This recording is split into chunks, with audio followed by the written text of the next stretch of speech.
Just একটু আগে gym থেকে ফিরলাম। মোটামুটি আজকে দিয়ে 5 দিন না 4 দিন জিমে গেলাম। এর মধ্যে একদিন যেতে পারিনি, তার কারণ হচ্ছে জ্বর এসে গেছিলো, তো সেই জন্য যেতে পারিনি। তো মোটামুটি 4 দিনের মধ্যে 3 দিন মোটামুটি বোধহয় আমি মিনি ব্লগ তৈরি করেছি, সেটা তোমাদের সামনে পোস্টও করেছি। যারা আমাকে ফলো করো বা যারা সাবস্ক্রাইব করো তারা মানে সাবস্ক্রাইব করে রেখেছো তারা দেখতে পেয়েছো। তো আজকে আর মিনি ব্লগ হচ্ছে না, আজকে পুরো লং ফ্রেমেই ব্লগ হচ্ছে। তার কারণ হচ্ছে আজকে রথযাত্রা। তো প্রথমেই আমার যারা ফলোয়ার এবং সাবস্ক্রাইবার তোমাদের সবাইকে জানাই শুভ রথযাত্রার অনেক অনেক শুভেচ্ছা, আন্তরিক অভিনন্দন। আর তাছাড়াও আজকের এই ব্লগটা কালকে পোস্ট হবেই, মানে এটা আমি তোমাদের গ্যারান্টি দিচ্ছি। কেননা হয় কি না, এত সমস্যা হয়ে যায় কাজের জন্য, প্রতিদিনের ব্লগ মানে আজকের ব্লগ কালকে আমি আর পোস্ট করতে পারি না। আজকের ব্লগ দেখা যাচ্ছে 5 দিন পরে পোস্ট করছি। তো আমি এটা কথা দিচ্ছি এই ব্লগটা আগামীকাল পোস্ট করবই, তাই সেটা সকালে হোক বা রাত্রে হোক যখন হোক, কিন্তু কালকের মধ্যে আমি পোস্ট করবো, এটা আমি কথা দিচ্ছি।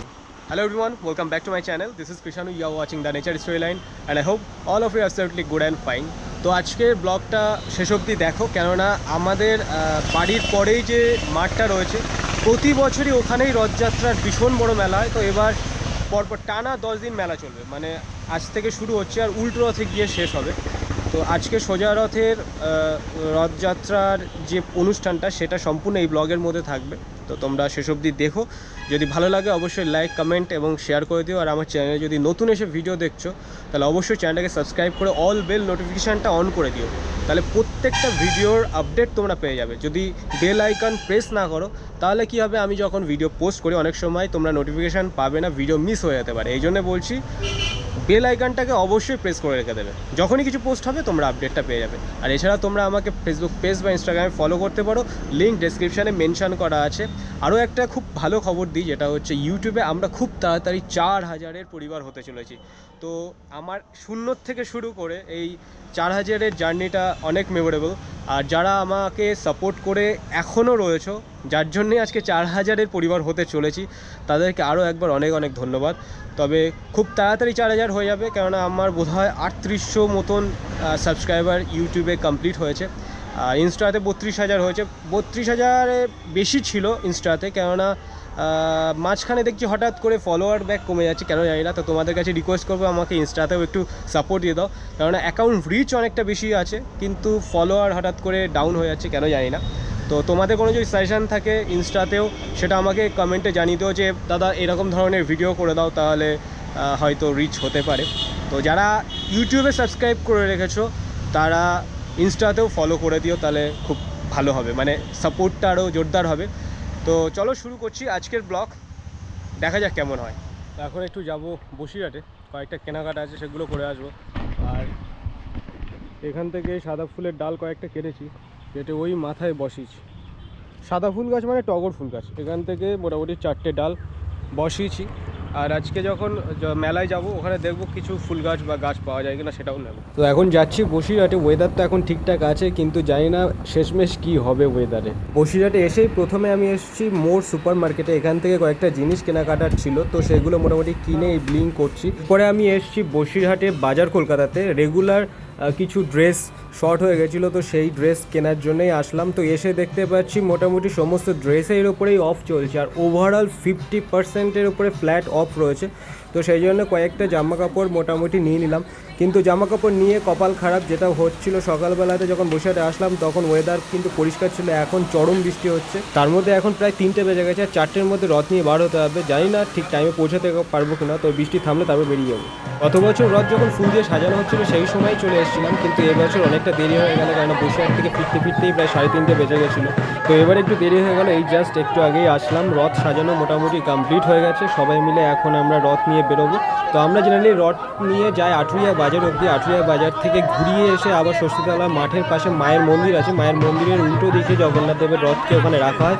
আর মেলায় যারা আসে তারা সরাসরি ওখানে জগন্নাথ দেবের দর্শন করতে পারে, ওখান থেকে জগন্নাথ দেবের প্রসাদ নিয়ে নেয়। আর এই কদিন মোটামুটি 10 দিনই জগন্নাথ দেব যাদের বাড়িতে ওঠে সেখানে মোটামুটি 10 দিনের ভোগ রান্না হয় প্রতিদিন। সবাই যে যার মতন ডালা নিয়ে যায়, সেখানে ভোগ রান্না হয়। তো একদিন যাব, সেটারও ভিডিও তোমাদের সামনে তুলে ধরবো, কেমনভাবে ভোগ রান্না হয়, কেমন অনুষ্ঠানটা হয় সেটা তোমাদের সাথে দেখাবো। তো পরের ভিডিওর জন্য অবশ্যই চ্যানেলটাকে সাবস্ক্রাইব করে রেখো, তাহলে পরের ব্লগে তোমরা সেটা দেখতে পাবে। তো আমরা এখন যাচ্ছি মোটামুটি সবাই মিলে একসাথে রথ নিয়ে আটুরিয়া বাজারের উদ্দেশ্যে। আর রথ নিয়ে যাওয়ার সময় রাস্তার ধারে প্রচুর মানুষ ভিড় করে, তোমরা সেটা ভিডিওর মধ্যে দেখতে পাবে। এবং অনেকে এই সময় দাঁড়িয়েই ধূপ বাতাসা দিয়ে জগন্নাথ দেবের পুজো দিয়ে দেয়। তো আমরা মাঝে মাঝে দাঁড়াই কিছু কিছু জায়গায়, কারণ কিছু কিছু মোড় আছে সেখানে অনেক মানুষ এসে ভিড় করে। প্রতি বছরই যখন রথ নিয়ে আমরা বার হই তখন অনেক মানুষই আমাদের সাথে আসে, তবে এবছর তুলনামূলক অনেক বেশি সংখ্যক মানুষ আমাদের সাথে বেরিয়েছে রথ নিয়ে। আর তার সাথে সাথে পুলিশের পরিমাণ অনেক বেড়েছে, মানে সিভিক ভলেন্টিয়ার্স অনেক বেশি এবছর দেওয়া হয়েছে। তো সামনে একটা মোড় আছে 6 মাইল মোড়, তো সেখানে আমরা কিছুক্ষণের জন্য দাঁড়াবো। অলরেডি আমরা 6 মাইল মোড়ের এখানে দাঁড়িয়ে রয়েছে, একটা ছোট্ট রথ আমরা দেখতে পাচ্ছ। তো এই 6 মাইলে প্রচুর মানুষ একসাথে দাঁড়িয়ে থাকে, কেননা এখানে 4 রাস্তার মোড় আছে, 4 রাস্তায় মানে দুদিকেই পাড়া রয়েছে। তো তারা সবাই এখানে আসে, যখন আমরা রথ নিয়ে আসি তখন সবাই এখানে রথ দেখতে চলে আসে রাস্তার এখানে। তো আমরা এখন অলরেডি চলে এসেছি আটুরিয়া বাজারে, মানে এই পর্যন্তই আমরা রথ নিয়ে আসি, এখান থেকে আবার ফিরে যাবো ষষ্ঠীতলা মাঠের দিকে। তো এখন আটুরিয়া বাজার থেকে রথ এখান থেকে ঘোরানো হবে, আস্তে আস্তে ঘুরিয়ে আমরা সোজা যাবো ষষ্ঠীতলা মাঠের দিকে।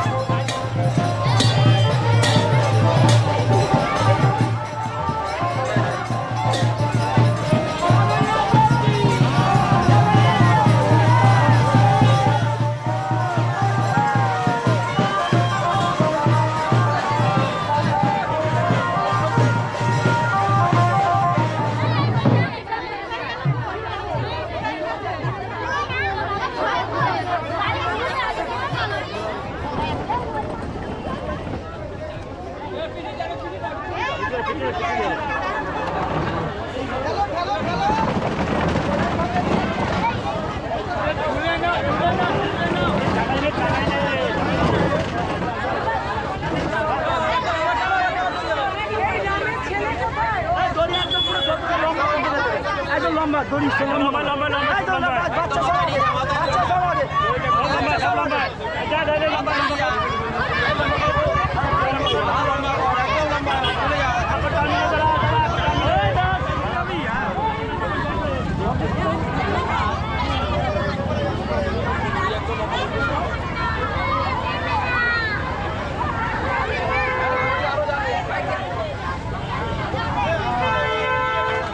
ওইদিকে ওইদিকে একটু সরিয়ে দাঁড়াও, সবাই গাড়ি যাবে, সরিয়ে যাও।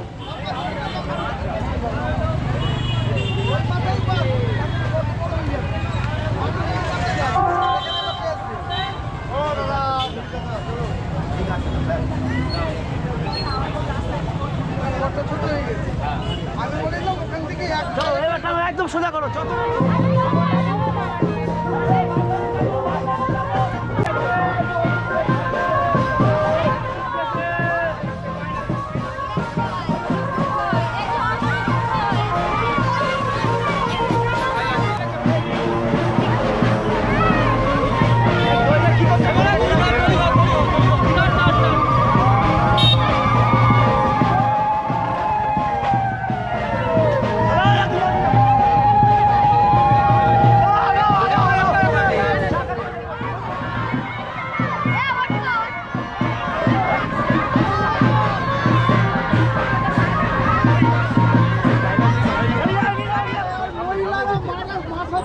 সব এরা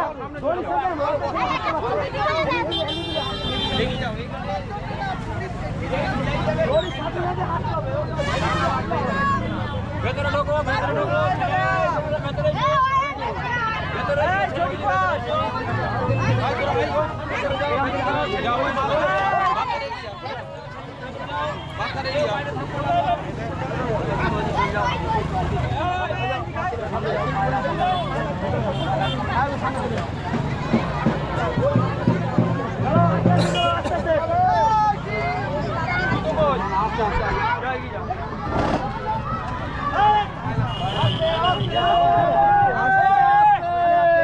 আমার পায়ে লাগছে, আমি কি করবো?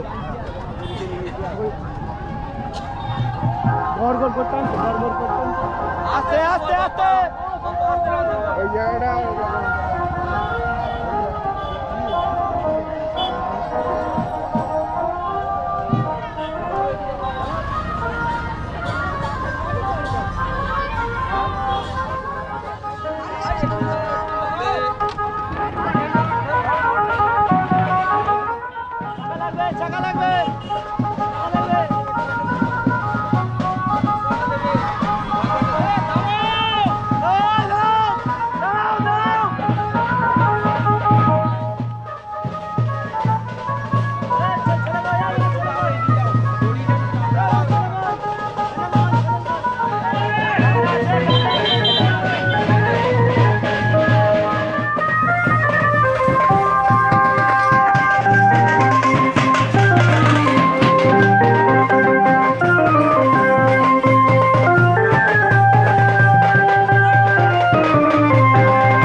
তো আমরা এখন সবসময় মাঠের এখানে চলে এসেছি, আর জগন্নাথ দেবকে যেখানে রাখা হয় প্রতি বছর সেখানেই রাখা হয়েছে। সামনে মেলা হচ্ছে, মানে সামনে মাঠ রয়েছে। তো এখান থেকে জগন্নাথ দেবকে প্রণাম করে একটু পরেই মেলার দিকে যাব। মেলায় কী কী বসছে সেটা তোমাদেরকে ঘুরিয়ে ঘুরিয়ে চলে দেখা।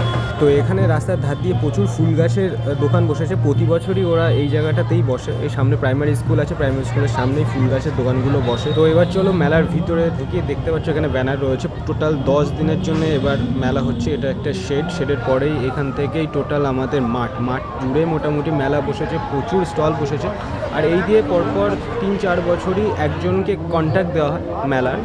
তো সে তার মতন তাদের পরিচিত দোকান নিয়ে সুন্দর করে সাজিয়ে মেলাটাকে চালায়। তার পরিপ্রেক্ষিতে আমাদের ক্লাবে কিছু ডোনেশন ওরা দিয়ে দেয়। তো মাঠ জুড়ে মোটামুটি প্রচুর খাবারের দোকান, প্লাস এখানে দেখতে পাচ্ছি বড় নাগরদোল্লা আছে, ওইদিকেও আর একটা নাগরদোল্লা আছে। তাদের বাচ্চাদের খেলার জন্য অনেকগুলো জিনিস এখানে রয়েছে। তো আমরা প্রথমত অনেক কিছু খাওয়া দাওয়া করার পরে এখানে গোপালের জন্য একটা আসন নিলাম।